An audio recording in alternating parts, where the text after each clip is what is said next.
I gotta push him up. Hi, everybody. We are live here. We're going to build an audience for a minute.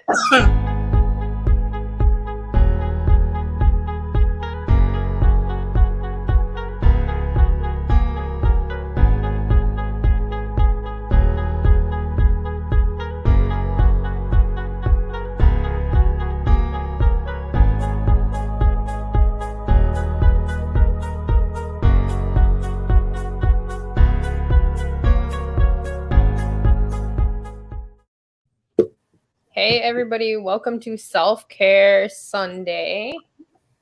Everybody knows me, but I have my special bestest friend that I don't know how we met, but she's here as well.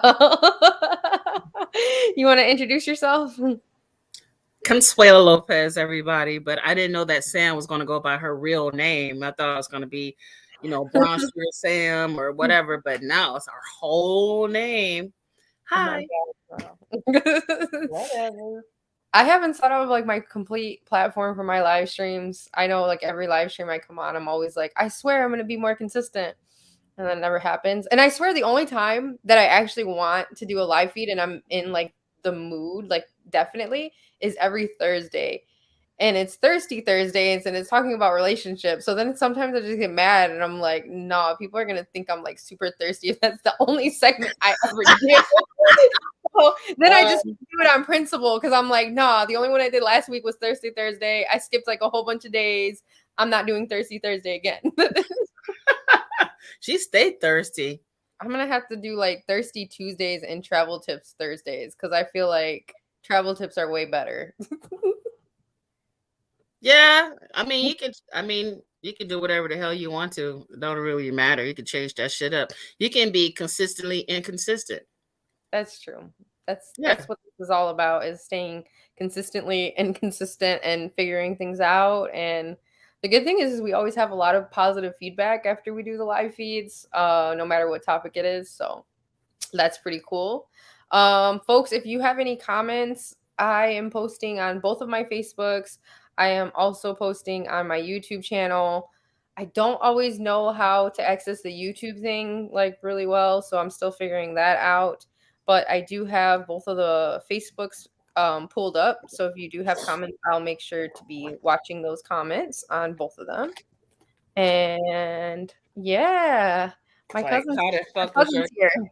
We should just talk about what started this whole thing today in the first place.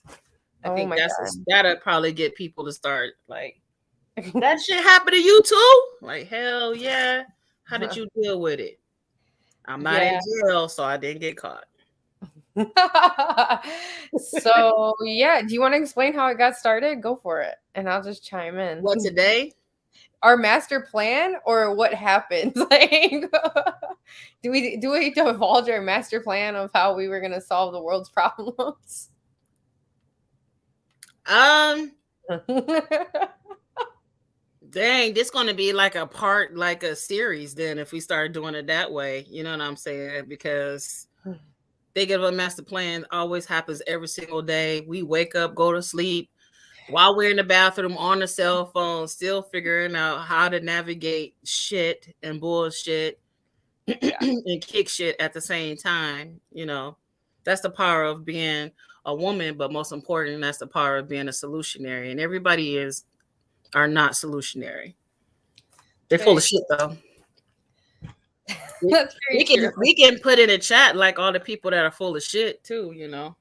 Oh, that's true. We could definitely. It could be a baby daddy. It could be a baby mama. So today was supposed to be Self-Care Sunday, and it is.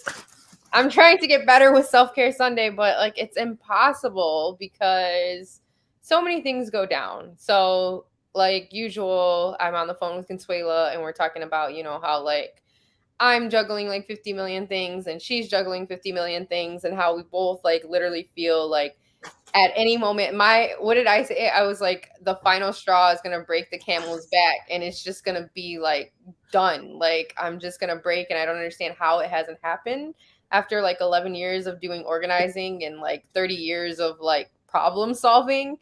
And then you said they're just gonna forget my ketchup when I go get fries one day, and I'm just gonna like completely break, and that's gonna It's be always the simplest shit. The simplest shit. Just like why Karens are Karens, because the simplest shit just fuck their whole day up, and we don't want to become a Karen. What is a black Karen or a Mexican Karen or a Latin Karen?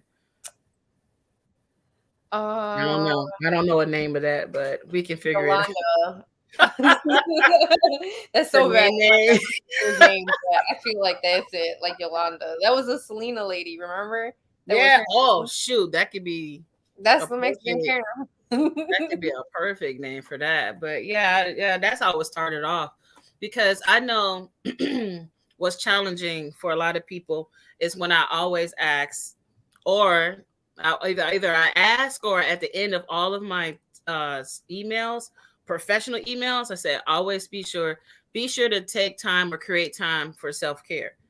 And I just believe that during the pandemic is really a challenge thing to do. It was already a challenge thing to do before the pandemic, but even more so now, after our lives changed so drastically, we don't really talk about what does self-care look like for us. And sometimes people think that self-care means you got to take 2 hours or a day or a trip. It could be mean that too, but before you get to that trip, before you get home, before you get to that next meeting, what can you do to make everything positive? And so you won't, curse somebody out because they didn't mute during the conversation. I mean, I think like also when we talk about self-care, we don't talk about self-care looking different for different people, and especially like Black, Indigenous, women of color and people of color. Like, white folks, like you can go and you can like turn on Netflix and you're like, oh, let me like watch something that like is similar to me that'll get my mind off of it. And then like while we're watching something like Consuela, remember that one time we went to go see that horror movie? Like Which Consuela, one? you'll get it. You'll get it. Watch. Okay. You're gonna be like, uh-huh. So Consuela and I are huge horror movie fans. Like we both love horror movies. Like any chance we get, we're like, let's go watch it, or like come over at like 2 o'clock in the morning. Like let's watch this right now. The scariest times ever. Like that's our thing. So I would say like that's some of our like self-care. Like let's release stuff. But then we went to go see this one horror movie.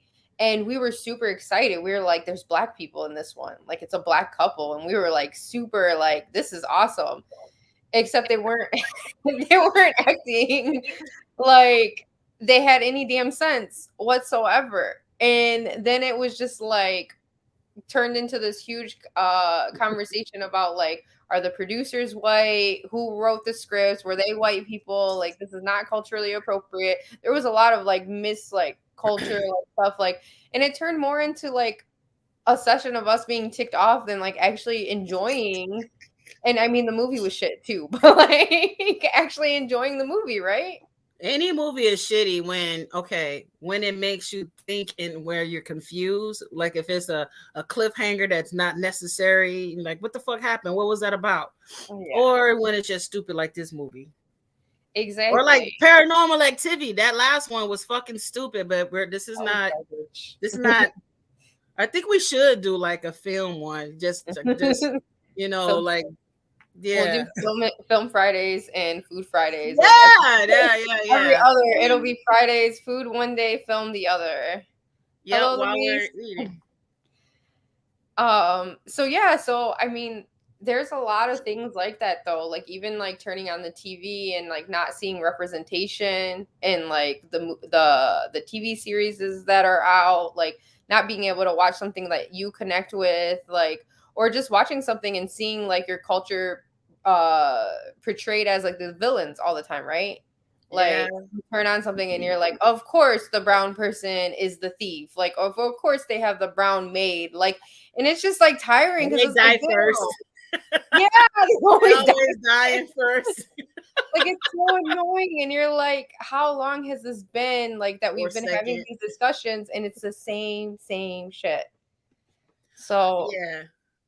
Lolita said, yes, Film Fridays is a great idea. Film and food, because you can't talk really. I mean, you can't go to the movies or watch a movie without having some food. That would actually be great because I've been noticing that when you carry out food to go, like DoorDash or like any food, it's been like garbage. So like I think I want to start like reviewing like DoorDash and to go food because they really need to step up their game. So I feel like we need to start talking about these restaurants.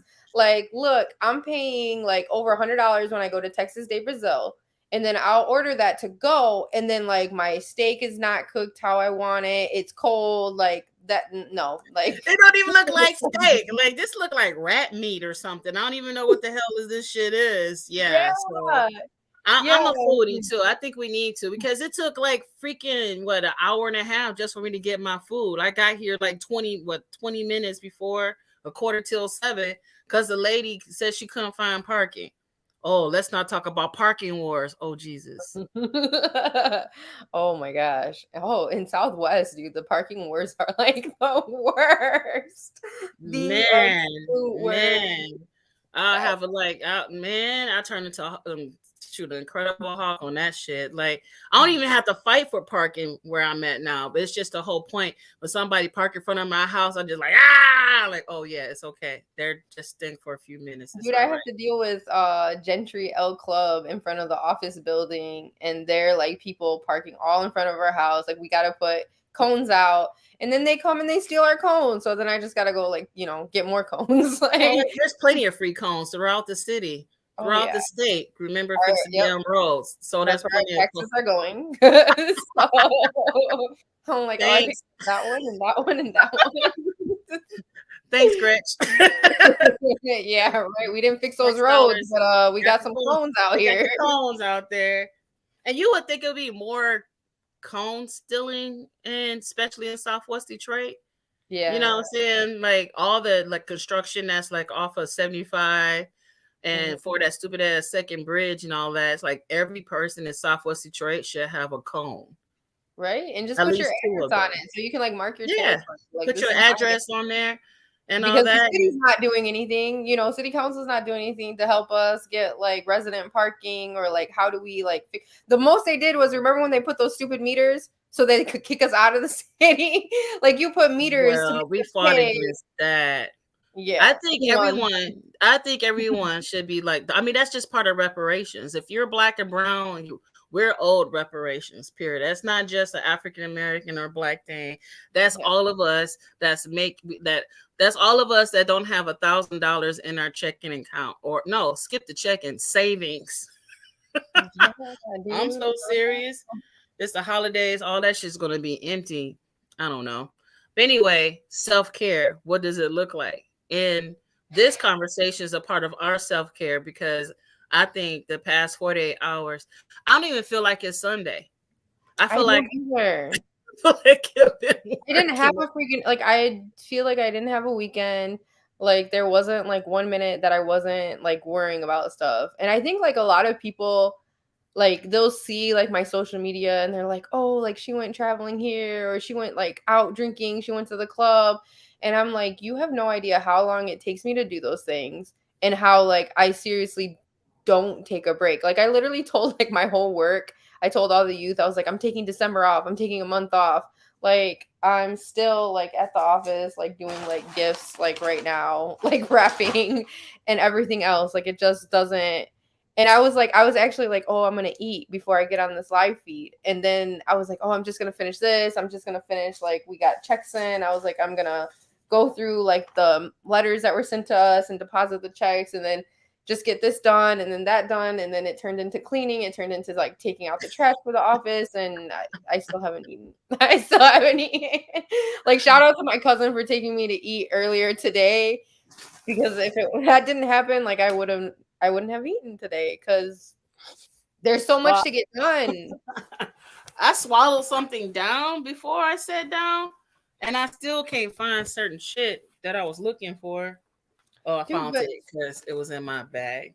Whatever. But dude, that's really the problem. Oh, can you all still see me? Oh, there you go. That's really the problem. Is like, I hate when I get the question, and I think this is what really started it earlier. I hate when I get the question, like, why do you do so much? Why don't you just stop? And like, that's like the worst. Like, So for folks that have like looked on my Facebook and who have like followed my Facebook recently, I was in a relationship with somebody that I didn't know was an addict, but I discovered was an addict. And I really love this person. Like, I'm not gonna lie, like I have a lot of love for this person.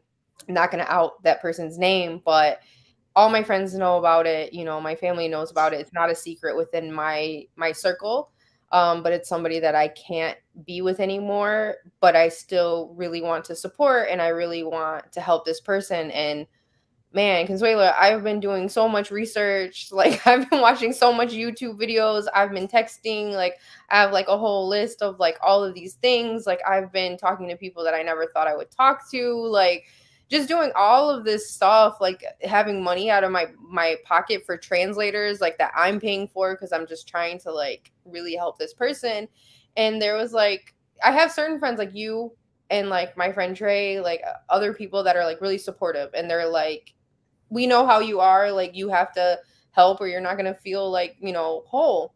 But then I have people, the other people that are like, well, why are you doing this, like why are you helping? And I'm like, because there's nobody else to do it. Like, shit. Like, you know how many hours it took me to be able to find like therapists that are men that speak Spanish, that are Latino, and none of them are in the area, by the way. Like, they're like in Grand Rapids, like Holland, and like, thank God that we have like the teleconferences stuff now, and they're doing their sessions via Zoom. Yeah, So video. that's a little bit better, and it still kind of sucks. And I feel like therapy in person is better, but I mean it's something. But there's no in person that is like close by here. And then like the only one that I found was like in like 2 men in Ann Arbor, and they're both full. They're completely at capacity, so I couldn't even get them if I wanted to. And then not to mention like the insurance. Do they accept our insurance? Do they accept like the Medicaid, Medicare, or we're gonna have to pay out of pocket? Sessions are Right. anywhere between $80 to $200 a session. Yeah. And people that, you know, are fighting addiction, like they need therapy like anywhere from, in my opinion, at least one time, if not 2 to 3 times a week, to really like start managing that stuff. So I'm like, dude, like if we had like a program here, we had somebody that I could go to, or like an elder, you know what I mean? Like an elder in the community that I could be like, hey, you know, like this person is in trouble. And we were talking about that. Remember, like drugs is a huge, huge problem in our community. Like, I know a whole dude that wants to run for office right now that literally has his whole slogan and is a whole cocaine addict, that is a sexual predator, that is a pedophile. And if he ever dares to actually run for office, like I will make sure that I put all of that proof out there, because I have text messages, screenshots, and everything else about that, because this is ridiculous. But that just shows you, that goes to show you that we have no accountability with our elders in this community, because if we did, he would not even consider running, because he'd be like, oh, these people are going to tell me like this is not okay. But we I don't think have that. I think it has to do with morals and understanding, like, just because I think it's a difference between an elder and an old person. Because an elder is an honorific title for someone. Yeah, you have like senior citizens, I will say. You Yeah. know, those just that's our grandparents or parents or whatever. Then elders in a community or a cultural perspective is some as a person who uses their wisdom to teach the ones that's behind them, that actually take the time out to do that. Yeah. And yeah, over the past couple of years, we have yelders, and I heard the melder thing, and I'm like, okay, millennials, y'all just hold on, and all y'all just hold on for a minute, you'll get there, but not yet. But to me, that it goes down to the family. And I'm not just talking about like a biological or blood family. It's about that core in that community. Because right now I'm over my daughter's house. This neighborhood used to be a lot of parents with both households with both parents, but there are also households that were just single parents. But the thing is, all of us took care of each other, period. You know what I'm saying?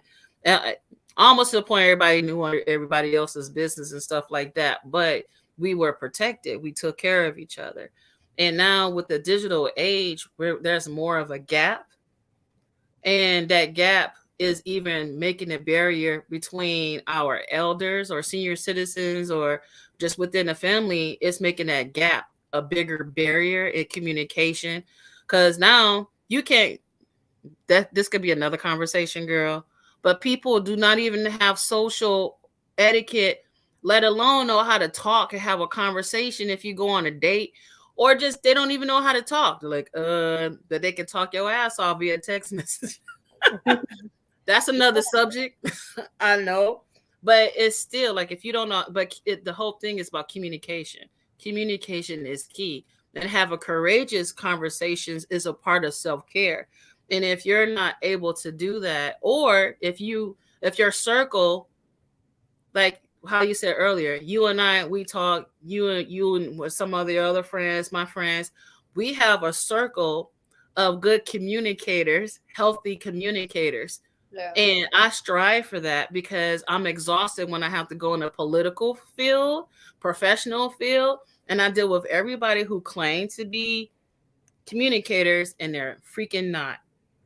Yeah, exactly. And I think like so many people are just so afraid of accountability. And if you're not having accountability for yourself, then you're really not able to care for yourself. You're not able to have that self-care because you're not able to like be real with yourself. Because if Oh you're yeah. making excuses and you're, hiding who you are or your actions or whatever because you don't want to be held accountable, then you're not improving yourself and you're just lying to yourself. And how are you supposed to like care for yourself and make yourself better if you're lying about who you are? Like self-care is not just going to the movies. It's not just getting like a spa day. Like those things are great, but you actually have to work on like your underlying issues of like what is going on and changing like your attitude and how you walk, like not even just how you talk but how you walk as well. Yeah, the things that can trigger you or have been triggering you. Somebody could say something or do something, or a certain smell, you just freaking pissed off, or you get automatically depressed if someone says something that's triggering. They call you out of your name and it's going like a little bit overboard. But that's, again, it takes courageousness and bravery to have these conversations with yourself first. And if you can't be authentic to yourself, then you cannot be authentic with anyone else. Mhm. And if you can't, guess what? All the people that you bring in your circle, you reflect with, they all are like you. They don't know how to communicate. Their feelings get hurt all over every little thing and shit, and whatever. I ain't got time for that. Now that's the big difference. The older you get, you just like, fuck this shit. Nope. I can say Yeah, that even more I so. was I'm like, what? I had a Mm-mm. meeting with Omari Barksdale the other day, and like he's really awesome. I've had two meetings with him, like just like chats, just kind of like talking about like life and things that have gone on. And he was like, he was like, well, I've been like organizing and doing this kind of work. He was like, the most important thing I learned was how to say no. He was like, and say hell no, fuck no, like no. And I was just like, oh Practicing shit. that shit too. Yeah. And it really is like, but it's like it's such a battle because like you like okay, you do want to say no and you want to have self-care.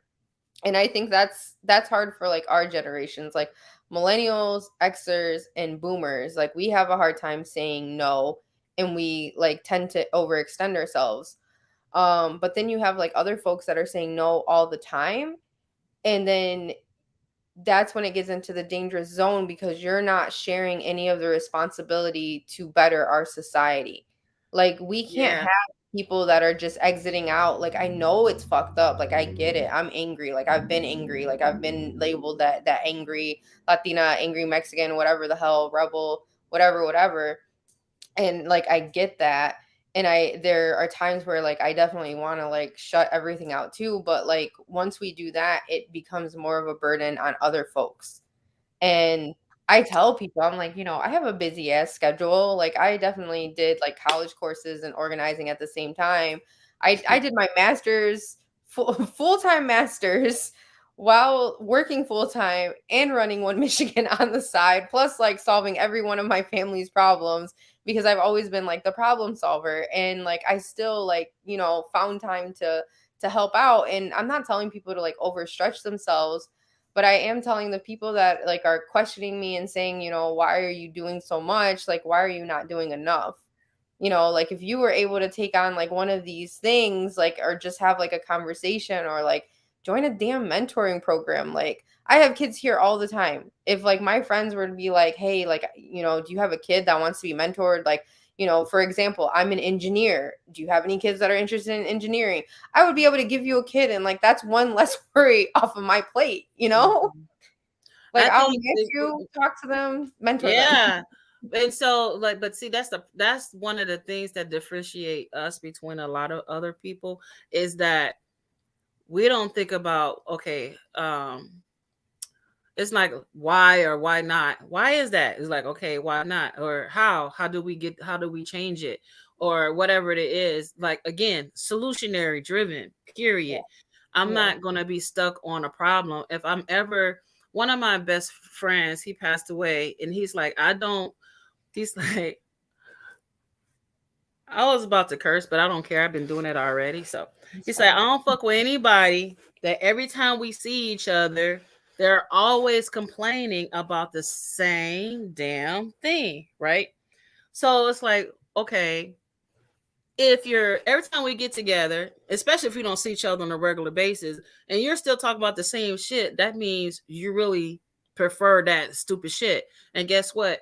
We don't need to be hanging out together at all, like, period. And sometimes people look at their friends or their associates or acquaintances, they look them in like best friends, like they're a specialty store.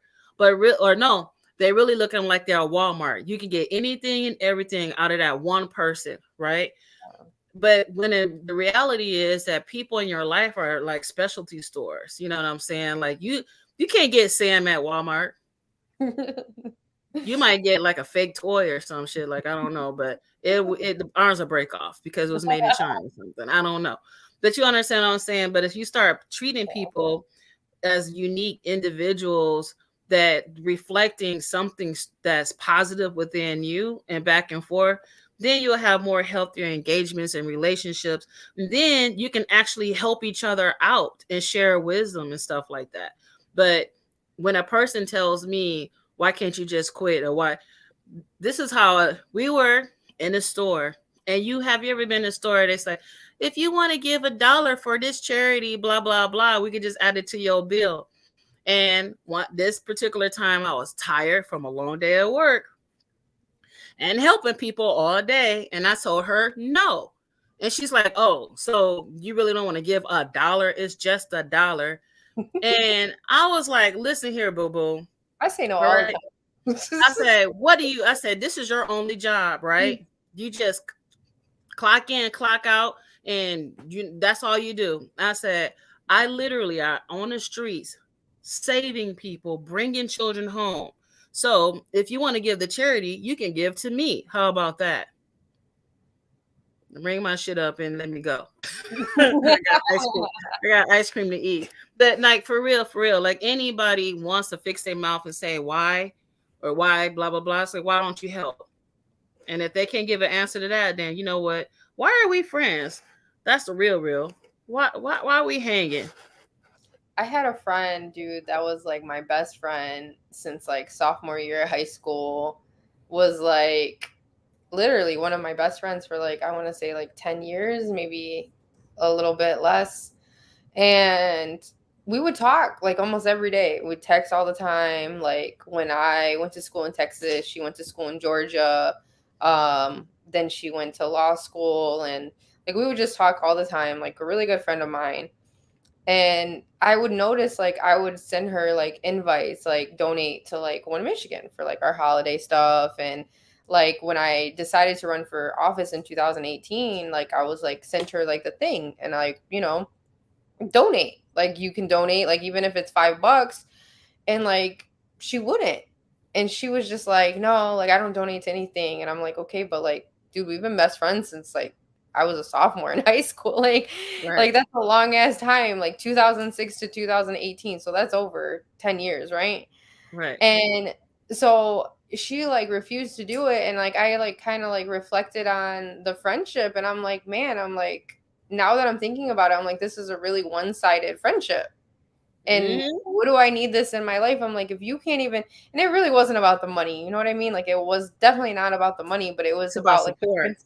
yeah, it's about the principle of the thing, like Hmm. the support and like giving your support. And that's another thing, like having like friends in your circle that secretly hate you or are like rooting against you, like that shit is so draining. I First of hate all, that them shit. motherfuckers ain't friends.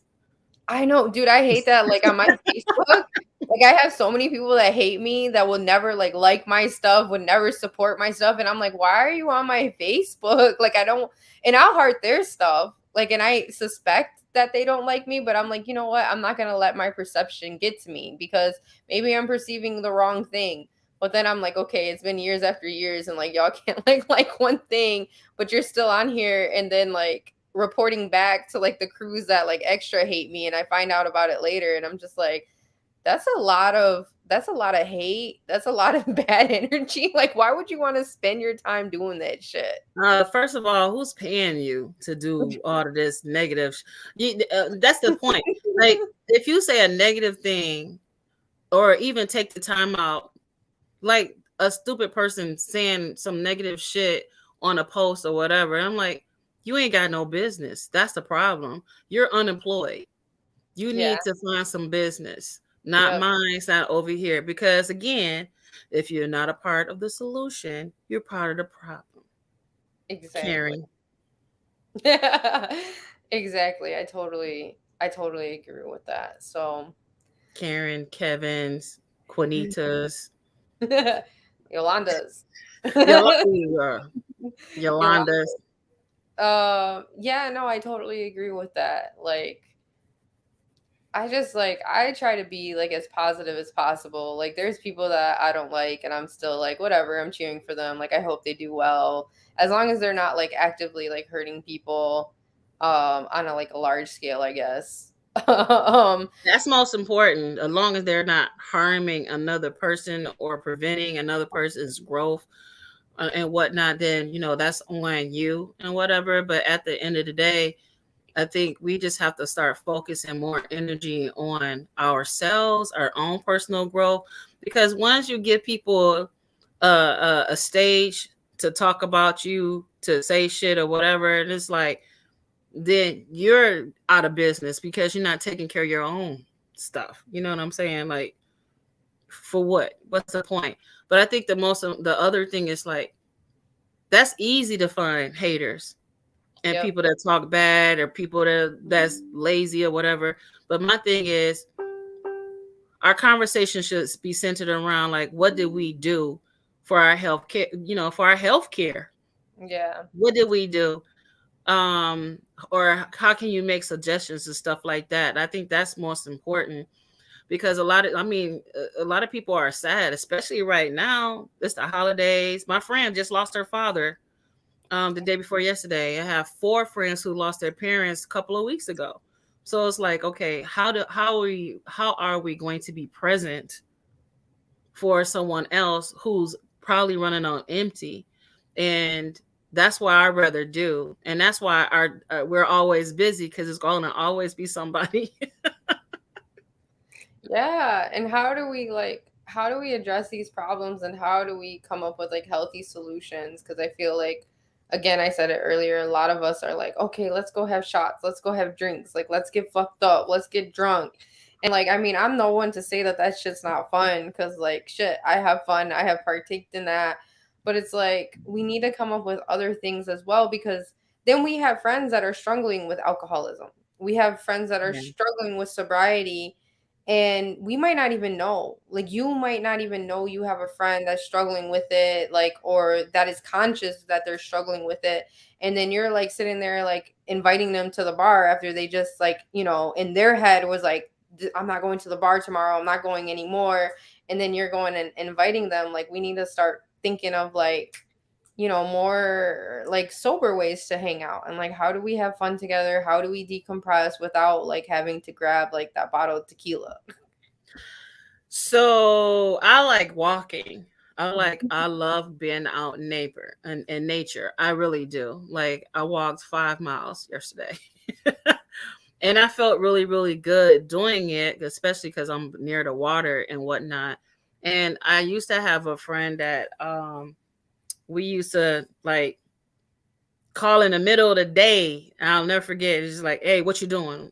It was literally a snowstorm outside. And I was like, nothing. He's like, hey, let's go for a walk. And I was like, okay. And so we went for 5. We almost died. That's another story for another time because we walked on some ice. And yeah. But the whole point is, at least I used to have a ride or die person who loved to go out and just, or we'll just get in the car and just drive.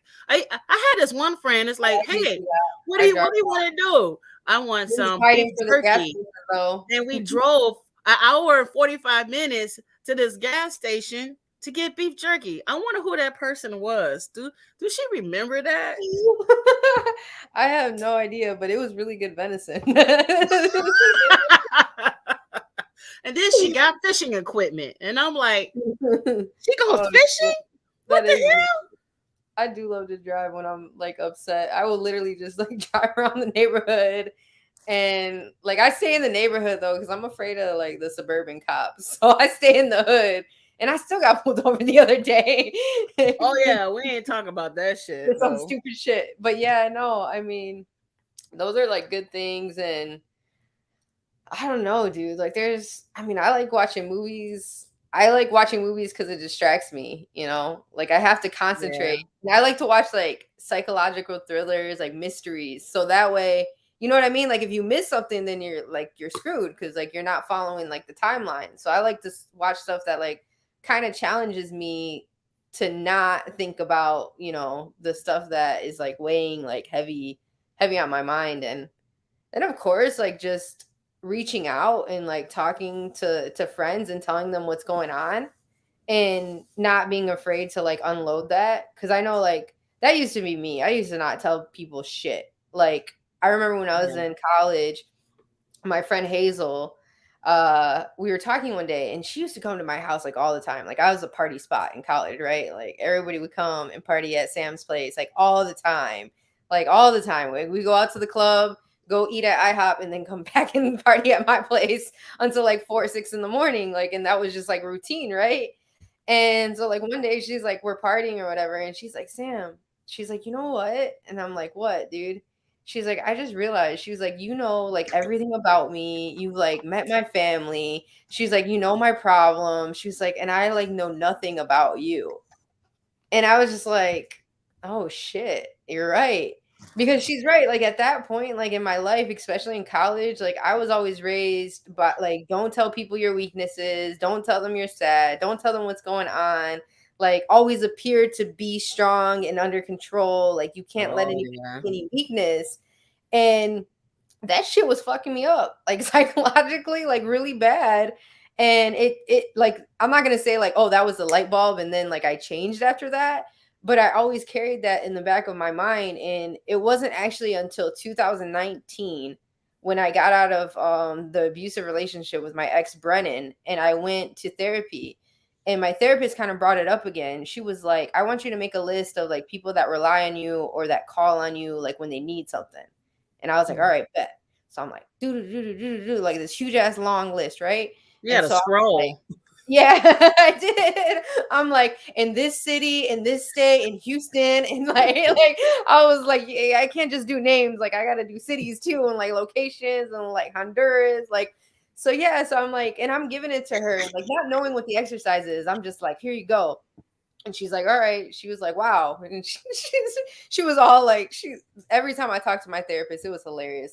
I'm convinced she thought I was like Jason Bourne at one point. Like, so we're like talking and she's like, wow. And so then she was like, okay, now I want you to make a list of people that you call when you want something and you need help. And bro, I was like crickets. Like literally, I was like, yeah, I was like, I was like, used to call like best friend. I was like, but now he's like with somebody, and like, you know, she don't really like, you know, like another woman calling him. I was like, my cat, like Clark, he cuddles with me. Yeah, the cats will listen. Yeah, They will I was like, listen. Clark cuddles with me, and she was like, yeah, she was like, do you understand, like, you know, the difference between your scroll here and your little like tiny list here?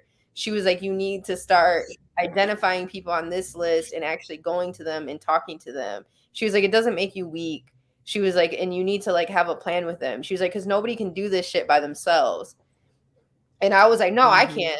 I can. And Mm-hmm. then she's like, why you here then? And I was like, oh, you're right. You're right. And she was like, I'm the here to difference give is, you money for free. yeah, and she was like, the difference is your friends aren't going to charge you. Like, you can just go to them for help and venting, and you can call them Yes. at any time. You don't have to schedule an appointment in a week in advance. She was like, and this will speed your recovery process up. And it did. Like that fucking, like, I was in therapy for, and I don't know, I'm not saying this is for everybody, but I was in therapy for like 2.5 months, and I finally left my abusive ex after being with him for 2.5 years.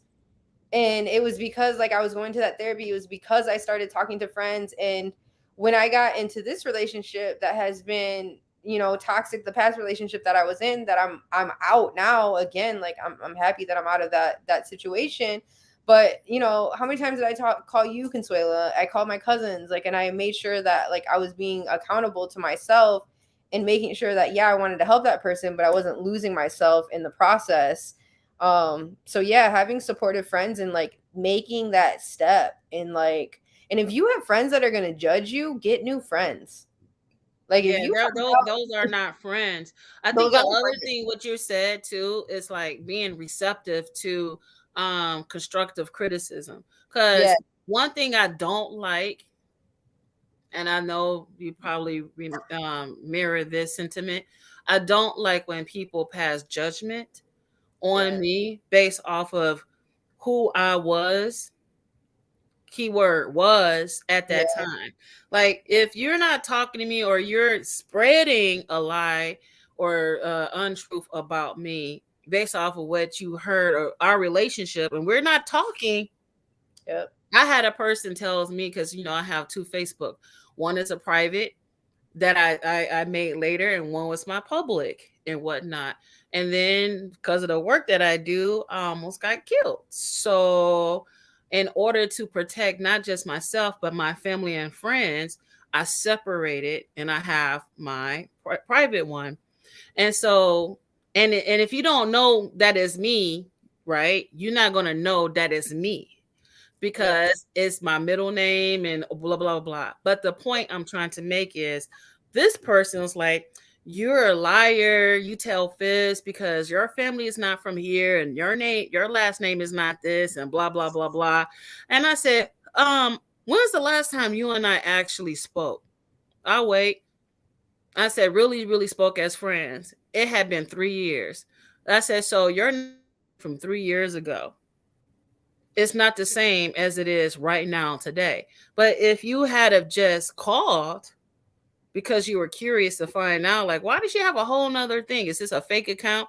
Then you could have just called and reached out, but you didn't. You passed judgment, and then you passed that false judgment to anybody else with the ear that didn't really know me at all. And there's nothing I can do about that. And I won't say it doesn't hurt, but it hurts, especially when it comes from somebody that I've known for a while. But the key thing is, just because we've known of each other doesn't mean that we know each other, like sincerely know each other. And that's the big difference. And that's wisdom talking. Yeah. No. No, I feel you on that. I mean, shit.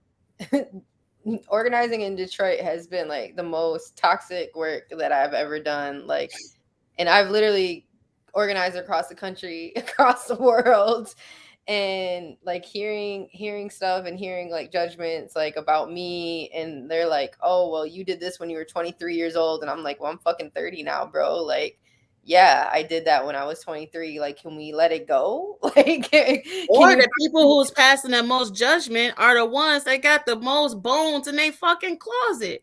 I'm Yeah. sorry, y'all. I'm sorry, but not sorry. But I No, curse a lot because there's like I people that can't are curse like at sitting work. there. They're the people that are sitting there talking about, I want liberation, I want to end oppression, I want equity, and then I'm like, okay, well let's talk about what this means, and I start like talking to them, and I'm like, well, if you are like a white executive director and all of your executives are white, but yeah, you got some brown and black staff that are on the lowest pay grade, that's not equity. And then all of a sudden I'm the asshole and I'm cancel culture and I'm this and I'm that because I supposedly called them out, and I'm like, okay, so what are we supposed to do then in those situations? Because y'all just don't say anything and it continues to happen. And then You our know community what? continues to go I'm gonna down. write this down as I say it, and this is for you. The truth doesn't mind being questioned. Yeah. A lie doesn't like, oops, being challenged. That's true. Boom. There you That's, go. that's Juicy true. wisdom from the old chocolate boricua right here. That's for real though. The truth doesn't mind being questioned, and a lie doesn't like being challenged. Period. So if a person doesn't, they like, wait a minute. But the truth is, you only got white people working for you. The only black and brown you have working for you are at the bottom. They're not making $100,000. They're not even making $60,000. They're making $35,000 or $40,000. That's it. Yep. Barely, with no benefits. Exactly. And that other person, $150,000, $200,000, and they don't even live in the community in which they're supposed to be serving. No legacy, nothing. They'll have anybody to take over their organizations. Why? Because they were greedy. These damn baby boomers. I'm glad I'm not. And there are some good baby boomers out there. Like one that I look up to a lot is Mama Gwen. Like she's like really, really badass. Like we've been in spaces with her before, Consuela, when we've done work, and like, but some of these other ones, like, oh man, remember this summer when we were trying to do work with holding men accountable for sexual assault? And then the elders got on there and they were like, Oh, I nah. was called a separatist. Yeah. Oh my god. Oh, that was crazy. That was Y'all like didn't deal with this shit a whole year and a half later. You want to deal with it, and we dealt with it when it happened in a healthy, solutionary way. And then they couldn't even come up with any type of solutions. And we came up with long-term and short-term solutions that none of them adopted. That's why they have no legacy. They just known on the street corner where they work at. I'm sorry. And then that's why we have trouble with Self-Care Sunday because we got so much work to do. I'm like, bro, I have literally been an elder since I was youth age. Like, I think back to it and I'm like, man, I've been doing this work since I was like 19, 20. And I've had like younger folks that are only like a couple years younger than me, like looking up to me. Like one of my students that I've helped out, like he's 25 and I'm 30. We literally only have a 5-year gap. But if you would talk to him, he's like, nah, like that's my elder, that's my wisdom. Like that's who I go to for like all of the advice. And it's because we don't have anybody else. Like nobody else is stepping up. Like Because they can't be authentic. They cannot be authentic with themselves. I mean, I believe one thing that I'm grateful for this generation is their open conversation when it comes to mental health and driving that conversation, especially during the pandemic. Because if it wasn't for that drive, and that campaign of like talking about mental health and creating space for mental health and self-care, where would we be at, especially when the pandemic happened? We'd probably be worse off as a people, like Sir Keith folks, if they did not take the time out for self-care or take a trip somewhere, like, girl, where would you be if you didn't go have no damn trip? You didn't go. You know where you'll be at? You'll be just like the other community leaders that you're just like, fuck it. I just want $100,000 a year. And I'm going to take this grant money that says I'm going to be helping people get jobs, and I'm going to line this up. and then I'm gonna make sure that my family spent two Oh weeks my in Puerto god. Rico or Mexico or Doing whatever. that last summer when we were dealing with the undocumented community and giving them cash, and then I literally like caught an organization like lying about who they were giving the money to because they were on their list and my list. And so I called them and I'm like, yo, like they said that they're giving you money. They're like, I never talked to nobody from there. They're like, I've never heard of them. Like, and I'm like, oh, this is interesting. Like money is being pocketed. And people do that all the time. And I can't, there's no way I It could ever. goes again. A lie doesn't like being challenged. So Oh to yeah. me, you should just like, oh shit, thanks for catching that. Yeah. Let me follow up on that, because at the end of the day, somebody and look at all the political bullshit that's happened. Like even with our own city council, people doing shit underneath the table and whatever, and now the ex FBI got their ass or they going to jail. You know what I'm saying? Because why? People keep doing shit. People keep voting for people that ain't doing shit. They ain't nothing but shit. That's it. And then you expect change to happen, and then somebody that you don't know come up around to offer that change. You're like, I don't know them. Well, you don't know them because they're not in the same AA as you. I'm sorry, I'm not talking about like Yeah, I get you. talking about assholes anonymous. Not Yeah.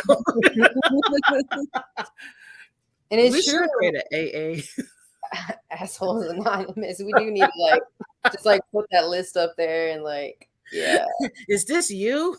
We meet in this alley every other Wednesday. So, girl. Work on yourself. Work on yourself. Yeah. But I Stop. believe Stop self-care being an is so egotistical asshole. That's where it comes in again. It's all about ego and like not having any accountability.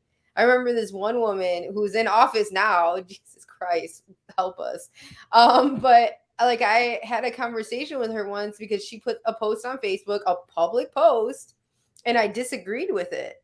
And I forget, I don't even remember what it was like centered about, but I like, pretty much like critiqued her. I was like, if you say this, like this is a negative tone for this or whatever, whatever.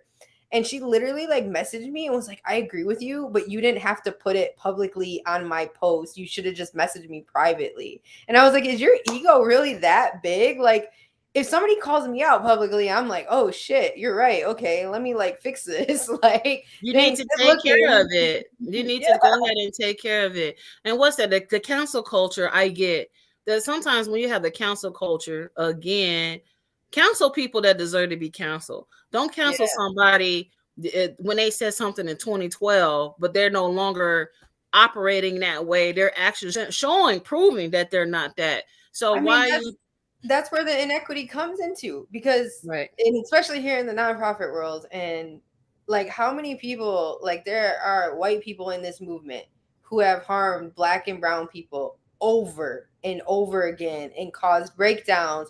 They've caused multiple people to leave the movement, to like literally get out of the space and never want to organize again because they're so traumatized. And we hear these stories and we hear it again and again, and it's the same white person, is the same white people doing it, but we will not say anything to them. But yet a black or a brown person will mix up like a pronoun one time and they're like, never again. They're not allowed to come into the circle. Like they mislabeled that person or they didn't say this. And they're like, okay, but they said sorry right afterwards. Like it's a learning process. No, they're gone You want to forever. throw the baby out with the bathwater. They rolled their eyes that one time that Peter Hammer was talking and we can't talk to them ever again. And I'm just like, okay, bro, okay. Like I can't do that. But I mean, I think about my youth and I'm like, dude, I've had youth that like literally put me in the center of like guns and like I've almost gotten shot. Like I've had youth that like have, dealt with substance abuse. I've had youth that deal with like all kinds of different issues.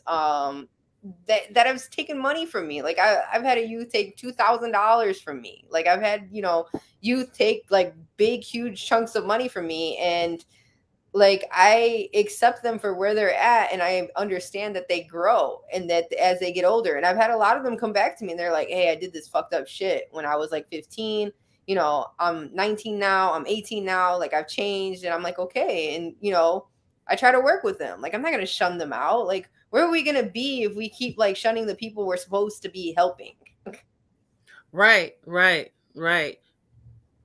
And Yeah, Joe Joe. Gonzalez says that's sad, but true. That's why it's hard to unite. It really is. Mm-hmm. And this is the best time, the most important time for us to unite during this time of distraction with COVID. It wasn't. This is not a short memory of everything that happened last year, and No. it's still chaotic.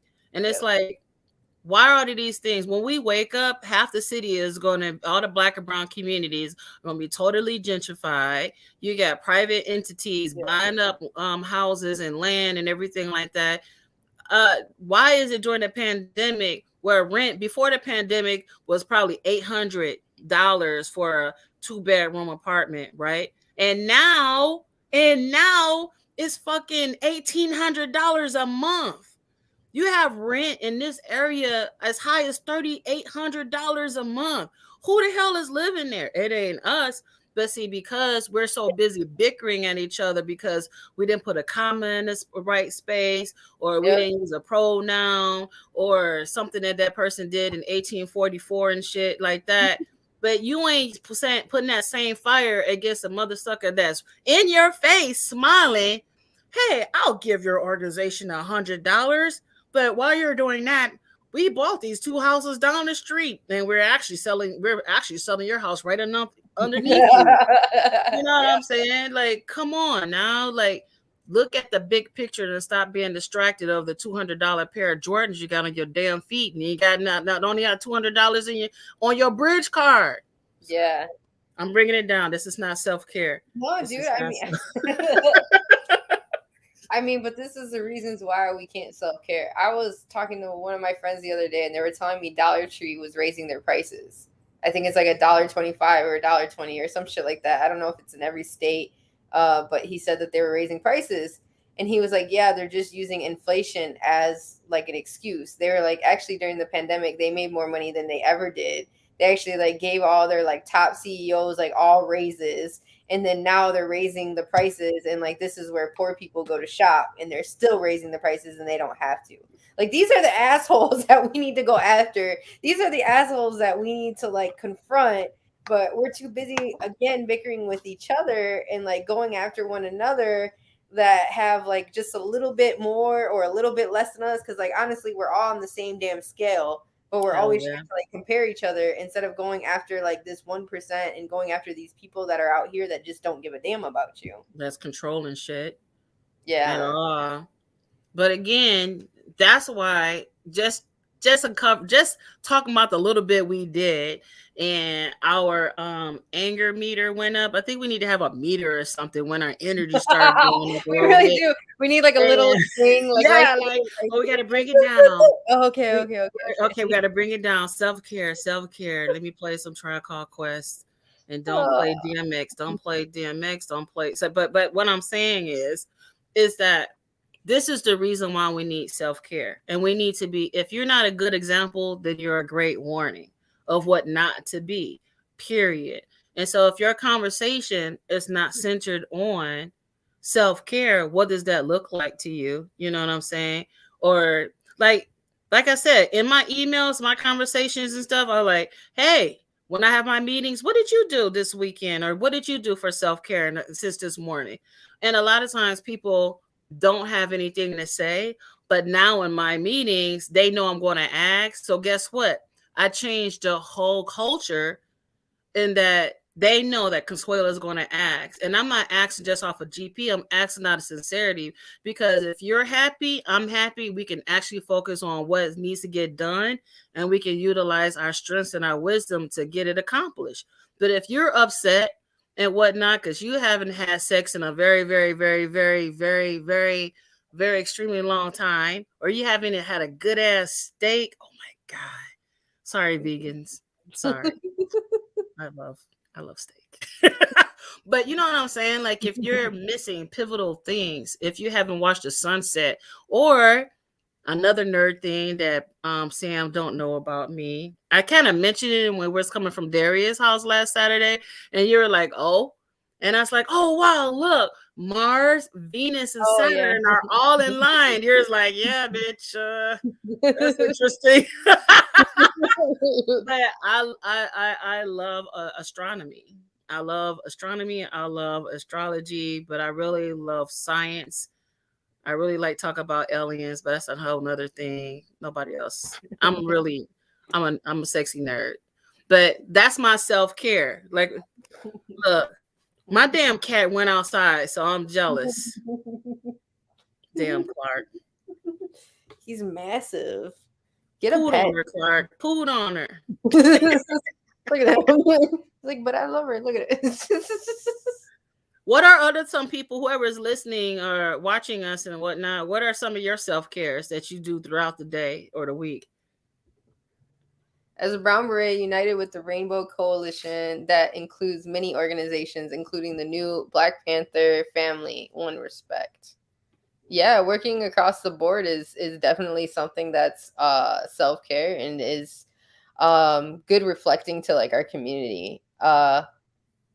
And again, like walking the talk, right? Like self-care is about supporting one another. Like I can't say that enough. Like I don't feel like it's ever just like self-care. Like you can't just take care of yourself. Like it takes a community. And like back in our indigenous days, like remember, like your kids were like supervised by everybody in the tribe, right?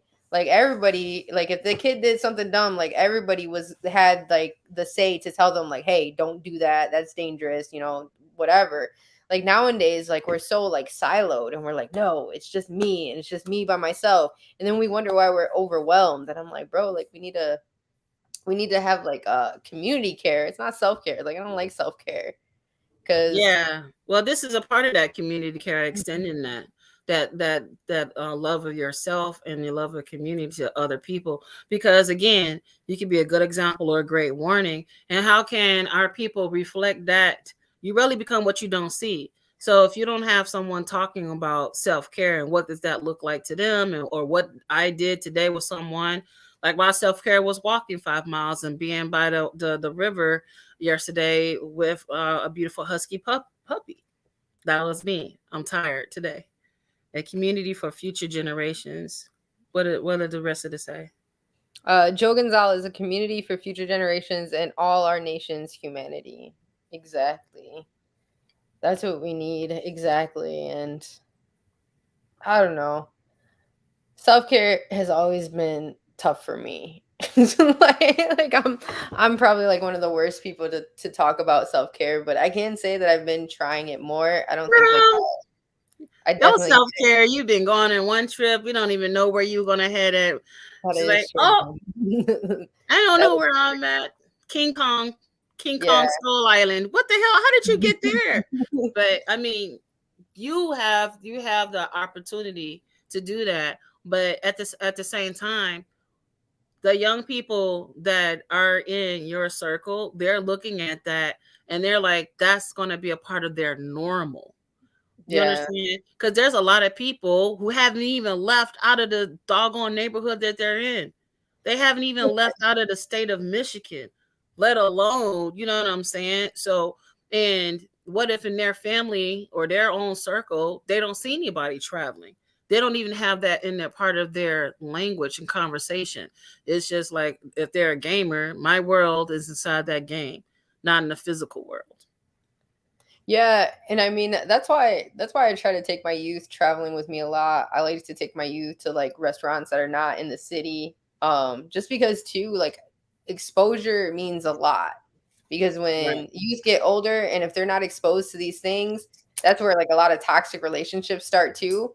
Because they're like, oh well, they took me to Applebee's and I never went to Applebee's and they're so nice to me and like then all of a sudden they're in this like huge ass abusive relationship for some Applebee's 2 for $20, and I'm like, sis, we gotta have the bar raised a little bit. And they're like, all I'm used to is like tacos from the taco truck. So, But you know what? That also goes into like why there's so many missing children or children that's being groomed right now to in yeah, trafficking. It's because the perpetrator goes right into what their mental emotional health, and they provide the things that their parents or community is not providing. And then next thing you know, that child is gone. Their whole social, mental, emotional behavior is changing and has changed. And sometimes the parents and people around don't even know what that is because they're too busy working. Well, I bought him a $200 pair of Jordans. He should have been happy, but he didn't want the Jordans. He wanted to just go chill at Coney Island with you, or go for a walk with you, or get on a freaking bike with your fat ass. Get on a bike with your child. It's like, I'm just playing. But I'm serious. Like, we got to start thinking out of the box because our children are growing up in a digital age. Digital age, which means the physical world is so unfamiliar to them. And then it impacts their mental health. When I never forget, my nephew was sitting in the back seat, girl.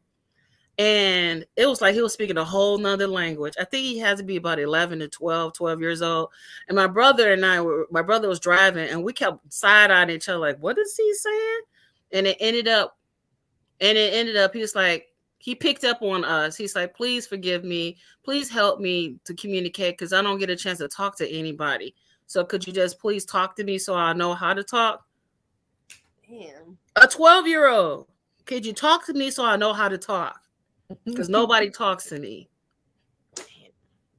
That's messed up. I know, dude. That'd be like these kids when I'm like, hey, let's order pizza. Here, call and put that in. They're like, isn't there an online ordering? They're like, why I gotta call? Or if I tell them to go grab the pizza, I'm like, yo, the delivery person's here. They're like, can't they just leave it on the porch? It's COVID. And I'm like, oh no.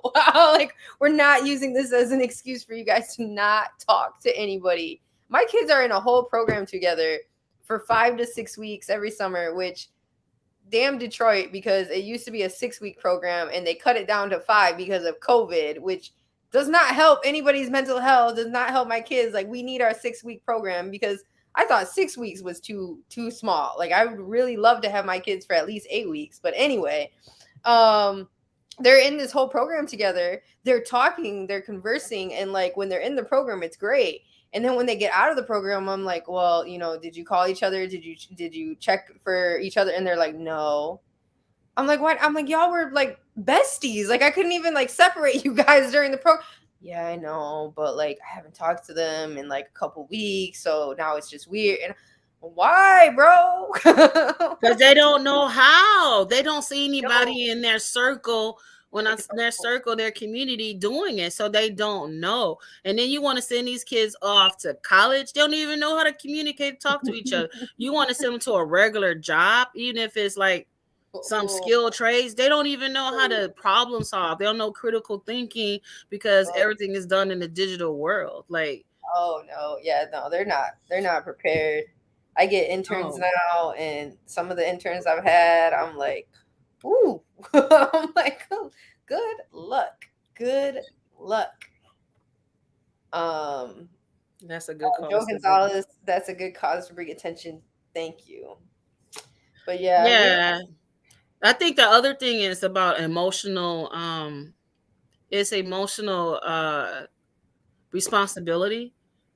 And something that you said earlier about like you were solving problems for everybody in your family and friends and all of that. And so when it comes to strong people, I can't just say women because we're two women talking, but when it comes to problem solvers of the family, the rocks of the family, that's just what happens, and it's thrown that way.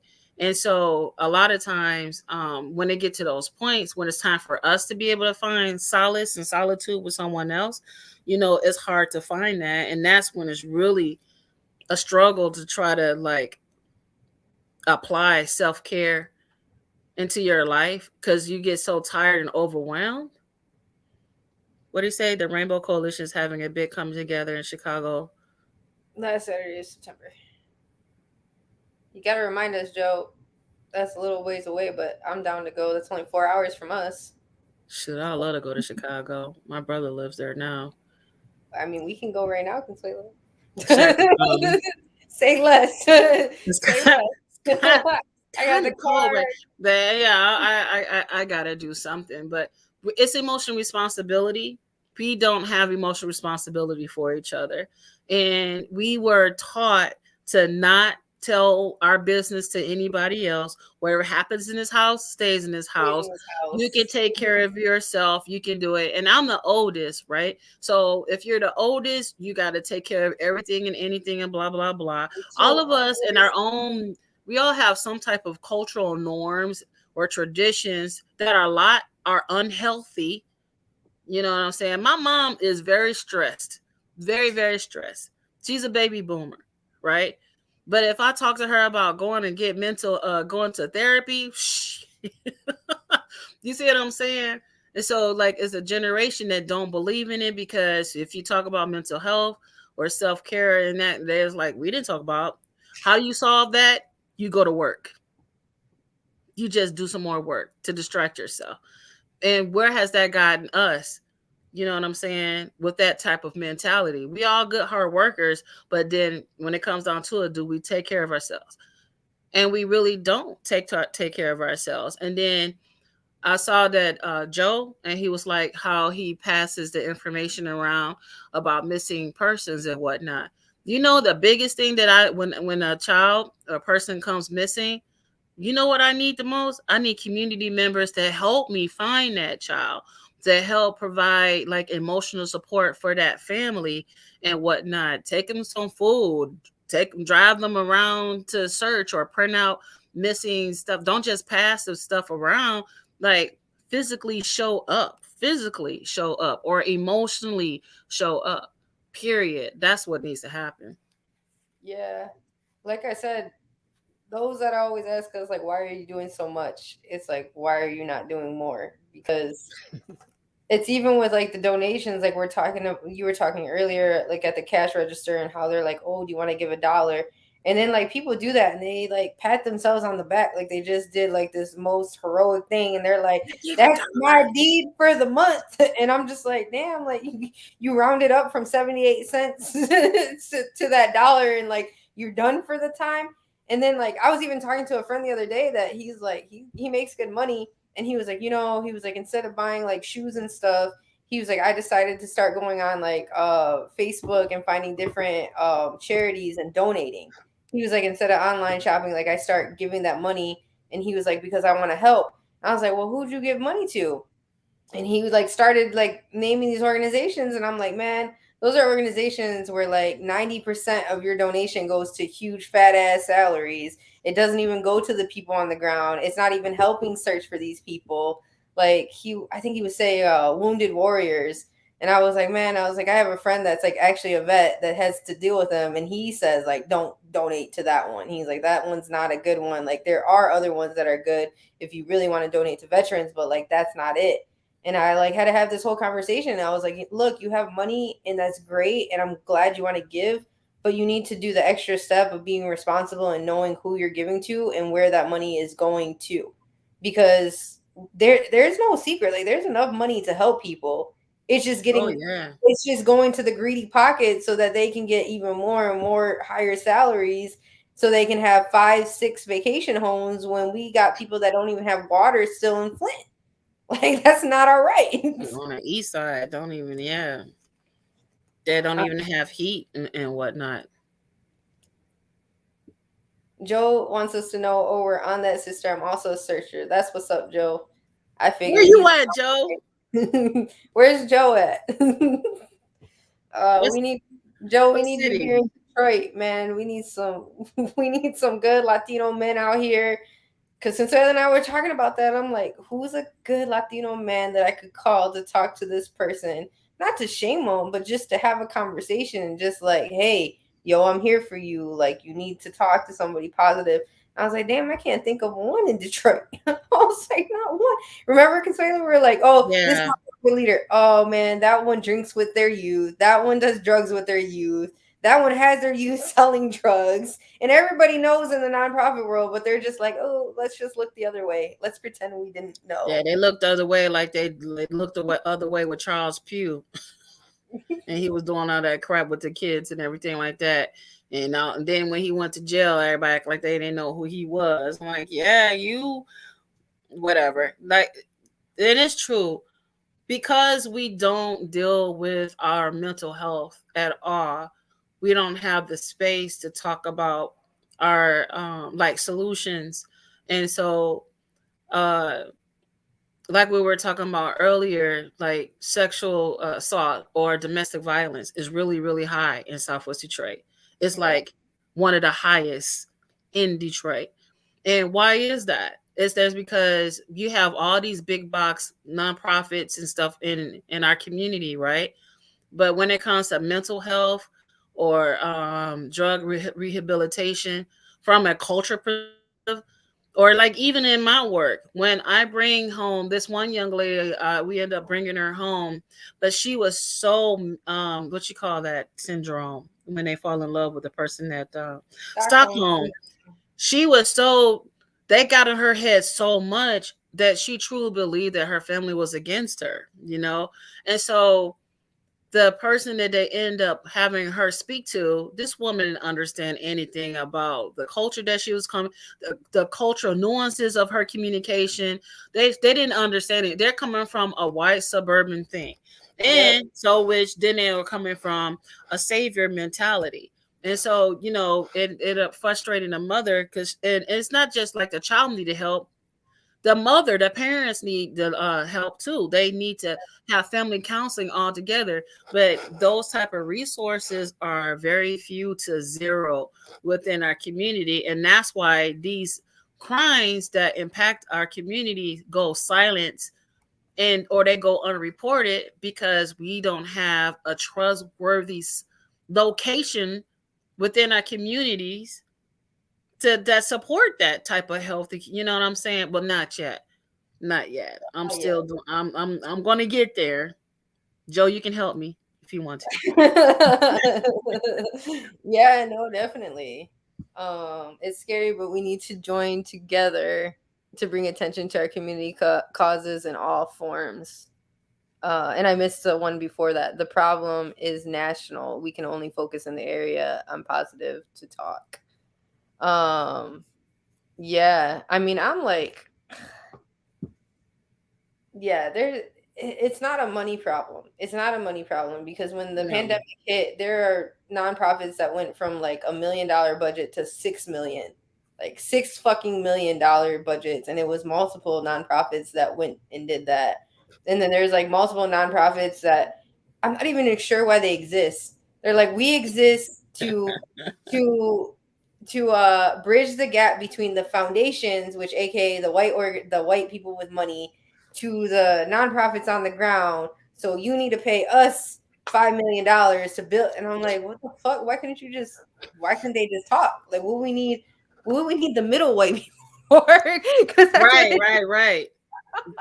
and then they be hiring people from the community that have never lived in the community, who have never like gone to school here, who have never had family that go to school here. Like they're hiring implants that they're like, oh well, I've But worked I in the city for almost 10 years. I'm like, yeah, working in the city and actually having family and living in the city is two well, I really, have my really master's degree in social work. yeah. I'm a pastor. I got all the answers. Like no, it's multiple. It's not just one answer, one solution. And in order to help our community is diverse. So which means if our community is diverse, the solutions to that community are going to be diverse, and we have to welcome that diversity of truths and try to apply that. But a lot of people, since they lie all the time, they don't like being challenged, so they excuse themselves, and then they just get that $6 million. Yeah.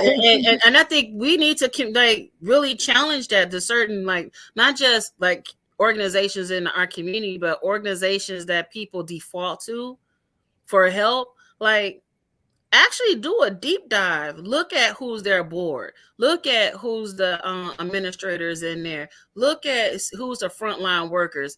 And if you see at the bottom of the line, like Amazon, ain't no people of color in leadership position at Amazon. All the colored people are all working 15. You know what I'm saying? That's where they at. Hell yeah. Is that serving And us? like it's also like when we're talking about like taking these actions, like also having it from an equitable view, an equitable lens. Because like I get ticked off at people when they're like, when we have like these rich folks that are like shaming like black and brown folks, and they're like, well, why are you going to Walmart? That's a horrible place. And it's like, okay, but like my grocery store, like, or not my grocery store, I should say our corner store is charging like $5 for milk, and Walmart has it for $1, and I got 7 kids at home. Where the fuck am I gonna shop at? And I'm only making minimum wage. Like, you know what I mean? Like, we can't shame people that don't have access, that don't have like the luxury to be able to choose, like, okay, you know, like I'd rather do this. But then like we get on like those folks and we're trying to shame them, and man, there's just so much. Like you have to be able to look at yourself and come up with a plan that you can, to be accountable and you can be helpful, and not hold that standard for everybody else. And quit comparing yourself. I think that's what it really comes down to, right? Like, just quit fucking comparing yourself to everybody else. Like, oh, well, they're doing this. So who gives a shit? Do what you can do. Do what you can afford. Maybe they gave $5. What are you doing? Exactly.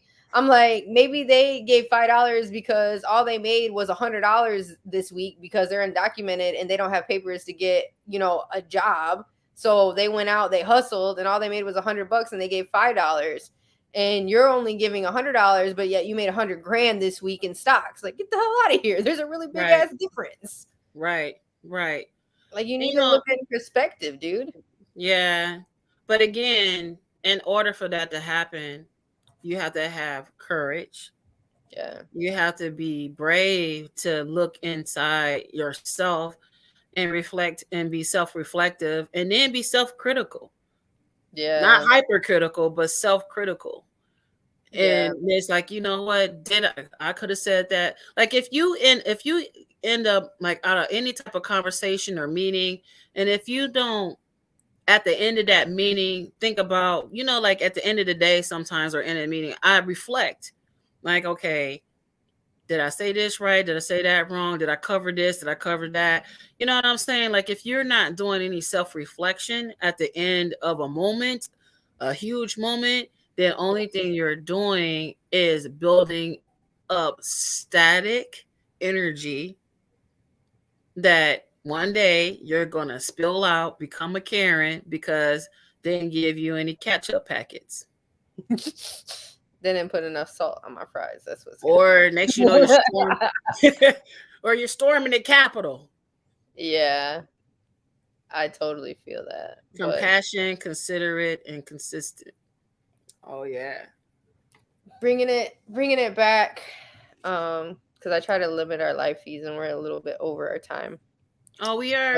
Oh, damn. This is what happens. Yeah, this is what happens, bro. It feels like it's only been like 15 minutes. It's been an hour and 22 minutes. So yeah, I think, I don't know. My biggest takeaway from like Self-Care Sunday is, again, for the folks asking me, like, why are you doing so much? Why are you not doing enough? Like, I'm doing so much because I'm not able to share this burden with other folks because y'all are not stepping up and doing a little bit more. And like, I'm not asking you to take on the whole world, but I am asking like to do a little bit more out of your comfort zone. Especially folks that are working like nonprofits and making like this huge money, but you're working 9 to 5 and you refuse to do anything else but go to a big, huge, fancy fundraiser dinner. And then you're like, oh, well, I went on that on my off time. Like, no, that doesn't count, bro. That doesn't count. No, do it better. Doesn't count.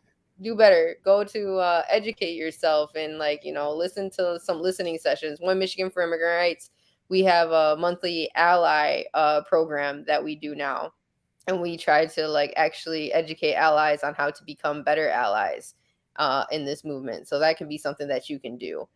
And then as for like my Black, Indigenous, people of color, like self-care, I would say the things that help me the most are therapy. Like, I'm going to therapy consistently now. And then talking to your friends and talking to your circle. And like I said, if you have somebody that shames you or tries to tell you, like, don't put your business out there, don't put it public, or like, you don't have to be as public as I am. I know I'm really public, but like, shit, if you want to, then go for it. Like, don't second guess it. And if you have to second guess it, whoever it is that's making you second guess it, like, take them off your list. like block them or take them off. Like that's that. And the moment they say something to you, like just get rid of them, because they're not paying your bills. What did you say? If they're not feeding, fucking, or financing. Fucking, or financing, they shouldn't matter. Their opinion shouldn't And matter. if they are, thank you for your gift. Yeah. And just keep on going. Yeah, and I also think that, also be careful like who you get rid of, because if you're not open to criticism or being critiqued, it doesn't matter if it's bad, good, bad, or ugly. If you're in a leadership position, you have to be able to deal with all of those things in a healthy way and not self-internalize and then self-destruct, or externalize it and then destroy someone else that's innocent. You know what I'm saying? And stuff. So like you have to be able to look at your circle and say, are these people really reflecting the healthy part of me or the unhealthy part of me? Yeah. Like if all that only time y'all going out is to do bullshit. And like how you saying, my friend, we known each other for a long time, but she would never step up and support me in my work and everything. So like how or why are we friends? Because we went to the school together? Yeah. Exactly. Rent is due, baby. Exactly. I really appreciated this time hanging out with you, Sam. Self-care for me is also about, I'm an artist, so I have to do something artistic. I love cooking, I love dancing, I love music. And to me, between meetings, especially Zoom meetings or video meetings, that 3-5 minutes of playing something really loud and dancing and screaming, or you can run a house naked for that few minutes. I don't know. Whatever it is, I think that's a part, like small building blocks to a bigger thing. If it can't be a staycation or a vacation somewhere else, or something which are like we supposed to be having a pajama party. Hey, I'm down for it. Sonia, where you at? Yeah, this is for everybody. It's just a pajama party for all of us. And Sam don't know it yet, but she should. We're going to be dancing. We're going to have a lip sync battle. I'm trying to get her in there. I don't care. I have to give her a couple of shots and then maybe she'll do it, or she'll fall asleep. But guess what? I will record it and you guys will see Southwest Brown Sugar dancing and singing. Yeah, that's part of your self-care. We may not know how we met, but gosh damn it, before the end of this friendship, you will be dancing. Oh man. Self-care is for me is channeling towards the greater cause. Oh yeah. See? That's meditation. Awesome. That's awesome. Yeah. And I mean, yeah, I'm actually giving up drinking for a month. So yeah, I will not be drinking until February. Starting. Wait a minute. January? Oh, like February 1st? Yeah, January. January for that whole month. I'm actually taking that month off. So if anybody sees me working, you have full permission to hold me accountable, because I'm taking that month off. I was supposed to take December off, but it just did not work out. I had so many crazy things. Yeah, but in January, I'm really going to focus on, like I said, the person that I was talking to, like helping him and his family out. And so I just want to make sure that I know that's going to take a lot of work. Working with addiction and working with addicts is very draining. So I'm going to give myself like extra space to be able to take that on and just take some time off, and everything will be fine, because I have amazing youth and I have amazing friends. So they'll pick up whatever needs to be done. So don't let the world explode in January. It's not an election year. We don't have a different president. So at least that part is decent-ish. I hope nothing happens. I don't know. This has just been a weird couple of years. So I can't put it past. Let's all put it out there right now. Like, let's all do like positive vibes at January. ET phone home. Second is playing. At least January is gonna be all right. At least January. It will be. I'm positive. I'm hopeful. I'm happy, and You know what I'm saying? And I reflect that energy back to you and to everybody who's like watching or listening and all that. It will be okay, because whatever you put your most mind into, those are your seeds of destruction or deliverance to happiness. Boom. And remember our quote for today. Oh yeah. Where is it at?